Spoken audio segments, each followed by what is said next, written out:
ഇന്ന് നമുക്ക് ഒരു മത്തങ്ങാക്കറി ഉണ്ടാക്കാം. അപ്പം മത്തങ്ങാക്കറിയുടെ വീഡിയോയിലേക്ക് എല്ലാവർക്കും സ്വാഗതം. മത്തങ്ങാക്കറി ഉണ്ടാക്കാൻ വേണ്ടി ഒരു വലിയ കഷ്ണം മത്തങ്ങ ഉണ്ട്. ഇത് മുഴുവൻ വേണ്ട കേട്ടോ, ഇത് കടയിൽ നിന്ന് മേടിച്ചതല്ല, ഇതൊരു വീട്ടുകാർ കൊണ്ട് തന്നതാണ്. ഒരു വളമിടാതെ പറമ്പിൽ തനിയേ ഉണ്ടായൊരു മത്തങ്ങ. അപ്പോൾ നമുക്കിതിൻ്റെ പകുതി എടുത്ത് മത്തങ്ങ കറി വെക്കാം. ആദ്യം ഞാൻ ഇതിൻ്റെ സീഡ്സൊക്കെ എടുത്ത് മാറ്റുവാണ്. മത്തങ്ങയുടെ വിത്തിന് നല്ല ഗുണങ്ങളുണ്ടെന്നാണ് പറയുന്നത്. വറുത്ത് തിന്നാം. പിന്നെ എനിക്ക് കുറച്ചെടുത്ത് പാകണം, ഇതുണ്ടാവുമെന്ന് നോക്കട്ടെ. ഇത് ഉണങ്ങിയിട്ട് വറുത്ത് തിന്നുമ്പോൾ ഇതിനകത്ത് ഒത്തിരി ധാരാളം ഗുണങ്ങളുള്ളതാണെന്നാണ് പറയുന്നത്. അപ്പോൾ നമുക്കത് മാറ്റി വെക്കാം. ഇനി മത്തങ്ങയുടെ പകുതി എടുത്ത് നമുക്ക് തൊണ്ടൊക്കെ ചെത്തിക്കളഞ്ഞ് കഷ്ണങ്ങളാക്കാം. നമ്മുടെ പറമ്പിലുണ്ടാകുന്നതിന് തൊണ്ടൊന്നും കളയേണ്ട ആവശ്യമില്ല. പക്ഷേ ഇതിലെന്തോ ഇങ്ങനെ മണ്ണിൽ കിടന്നിട്ട് ചെളി പോലെയൊക്കെ കാണുന്നുണ്ട്. അതുകൊണ്ട് ഞാൻ തൊണ്ട് കളയുക. തൊണ്ട് കളഞ്ഞിട്ട് കഴുകി കഷ്ണങ്ങളാക്കി എടുക്കാം. മത്തങ്ങ തൊണ്ടൊക്കെ കളഞ്ഞിട്ടുണ്ട്. ഇനി ഇത് കഷ്ണങ്ങളാക്കി എടുക്കാം. വീഡിയോ എല്ലാവരും സ്കിപ്പ് ചെയ്യാതെ ലാസ്റ്റ് വരെ കാണണേ. കണ്ടു കഴിഞ്ഞ് ചെറുതായിട്ടൊന്നൊരു ലൈക്കൊക്കെ തന്നിട്ട് പോകണേ. ആദ്യം കാണുന്നവരുണ്ടെങ്കിൽ ഒന്ന് സബ്സ്ക്രൈബ് ചെയ്യണം. എന്തെങ്കിലും നിങ്ങളുടെ അഭിപ്രായങ്ങളൊന്ന് കമൻറ്റ് ചെയ്യണം കേട്ടോ. അപ്പോൾ ലാസ്റ്റ് വരെ കണ്ടിട്ട് എങ്ങനെയുണ്ടെന്ന് പറ. ഞാനിതൊന്ന് ഞുറുക്കിയെടുക്കട്ടെ. ഞുറുക്കിയെന്ന് പറഞ്ഞാൽ കഷ്ണങ്ങളാക്കി എടുക്കട്ടെ കേട്ടോ.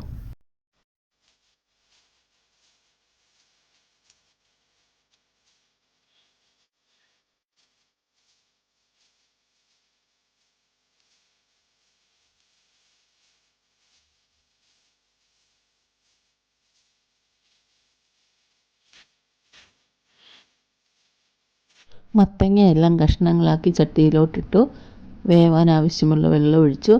ഇനി ആവശ്യത്തിന് ഉപ്പും ഇട്ട് കുറച്ച് കറിവേപ്പിലയും കൂടി ഇട്ട് നമുക്ക് സ്റ്റൗവിലിട്ട് എടുത്ത് വെച്ച് മൂടി വെച്ച് വേവിച്ചെടുക്കാം.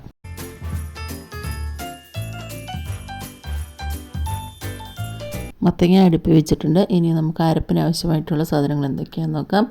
അതിനുവേണ്ടി തേങ്ങ ചിരണ്ടി വെച്ചിട്ടുണ്ട്. അതിലേക്ക് ഒരു ചെറിയ ടീസ്പൂൺ ജീരകം ഇട്ടു.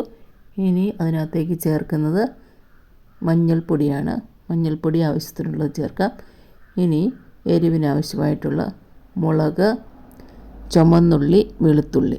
ഒരു വെളുത്തുള്ളി വലുതായിരുന്നേ, അത്ര എടുത്തിട്ടുണ്ട്. ഇതെല്ലാം കൂടെ നല്ല പേസ്റ്റ് വരെ അരച്ചെടുക്കാം. ചാറിന് വേണ്ടിയാണ്. നന്നായിട്ട് അരച്ചെടുക്കാം. അപ്പോഴത്തേക്ക് മത്തങ്ങയൊക്കെ വേവായിട്ടുണ്ട്. നല്ലപോലെ തിളച്ച് വെന്ത് വന്നിട്ടുണ്ട്. നമുക്കൊന്ന് നോക്കാം. നന്നായിട്ട് വെന്ത മത്തങ്ങയിലേക്ക് നമുക്ക് അരപ്പൊഴിച്ച് കൊടുക്കാം. നല്ല പേസ്റ്റ് പോലെ അരച്ചേക്കുവാണ്. തരിയൊന്നും ഇല്ലാതെ നല്ലപോലെ അരസാണ്. അതും ആവശ്യത്തിനുള്ള വെള്ളം നമുക്ക് മിക്സിയുടെ ജാറ് കഴുകി അതും കൂടെ ചേർക്കാം. എന്നിട്ട് ഇത് നല്ലപോലെ ഒന്ന് ചൂടാകട്ടെ. തിളച്ച് മറിയണ്ട. തിള വരുമ്പോഴത്തേക്ക് നമുക്ക് ഓഫ് ചെയ്യാം. ചെറുതായിട്ട് തിളച്ച് വന്നിട്ടുണ്ട്. ഇനി നമുക്കിത് സ്റ്റൗവിൽ നിന്ന് മാറ്റിയിട്ട് കടുക് വറക്കാം. ഇതൊന്ന് മാറ്റി വെക്കട്ടെ.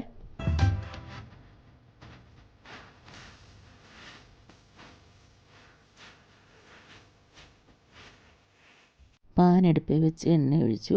എണ്ണ നല്ലപോലെ ചൂടായി വരുമ്പം അരിയാണ് ഇടുന്നത്. കടുകിടുന്നില്ല.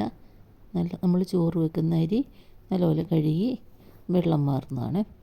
അതങ്ങോട്ടിട്ട് ആദ്യം പൊരിഞ്ഞ് വരുമ്പോഴത്തേക്ക് നമുക്ക് ഇതിനകത്തേക്ക് ആവശ്യമായിട്ടുള്ള ഒരു പിടി തേങ്ങ ഇട്ട് കൊടുക്കാം. നല്ലപോലെ ഒരു പിടി തേങ്ങ, നല്ല കഷ്ണങ്ങളൊന്നുമില്ലാതെ നല്ല നൈസായിട്ട് ചിരണ്ടി എടുത്ത തേങ്ങയാണ്. തേങ്ങയൊന്ന് മൂത്ത് വരട്ടെ.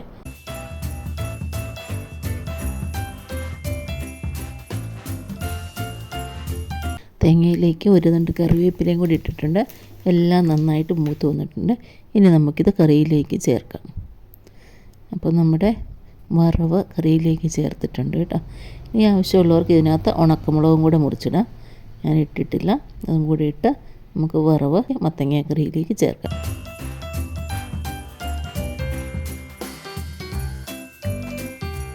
വറവ് ചേർത്തതിന് ശേഷം നമുക്ക് കറി ഇച്ചിരി നേരം മൂടി വെക്കാം. വറവ് ചേർത്തതിന് ശേഷം മൂടി വെച്ചിരുന്ന മത്തങ്ങാക്കറി ഞാൻ തുറന്ന് ഇളക്കുവാണേ. അപ്പോൾ നമ്മുടെ മത്തങ്ങാക്കറി റെഡി ആയിട്ടുണ്ട് കേട്ടോ.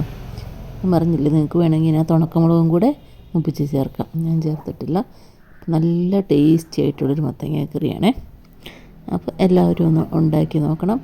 ഉണ്ടാക്കി നോക്കിയിട്ട് അഭിപ്രായം കമൻറ്റ് ചെയ്യണേ. ഒന്ന് ഷെയർ ചെയ്യാനും ആദ്യം കാണുന്നവർ സബ്സ്ക്രൈബ് ചെയ്യാനൊന്നും മറക്കല്ലേ. അപ്പോൾ എല്ലാവർക്കും ഹാപ്പി ന്യൂ ഇയർ. ക്രിസ്മസൊക്കെ എല്ലാവരും അടിച്ചു പൊളിച്ചില്ലേ? ഈ വർഷം ഇനി ഒരു ദിവസവും കൂടെ ഉള്ളൂ. പുതുവർഷം എല്ലാവർക്കും സന്തോഷവും സമാധാനവും ഐശ്വര്യവും നിറഞ്ഞതാകട്ടെ എന്നാശംസിക്കുന്നു.